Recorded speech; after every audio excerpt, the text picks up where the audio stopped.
আমার কাছে তিনটা রুমাল আছে, এটা একদম নরমাল, এটা নরমাল, আর এটা তো নরমাল দেখতেই পাচ্ছেন। তো এই তিনটা রুমাল দিয়ে এখন ম্যাজিক করবো। এবং ফার্স্টে ইয়েলো কালারটা, এখন ইয়েলো কালারটা যদি ম্যাজিক করি কি হবে জানিস নাবিল? কি হবে তুই গেস কর। আমার তো মনে হয় না কিছু হবে। না আল্লাহ রে, কি দেখাইলি তুই? একটা রুমাল থেকে পাতা তৈরি হইলো, ব্লু কালার ছাড়া চলে আসছে, ব্লু কালারটা আমি সরাই দিলাম। হ্যাঁ দেখতে পারলাম ব্লু কালার সরাই দিলি। হ্যাঁ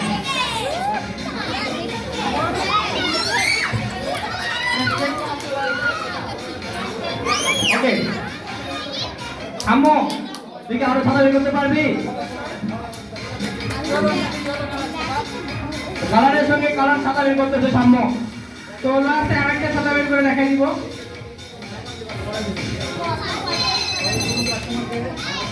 আপনাদেরকে কেমন লাগলো?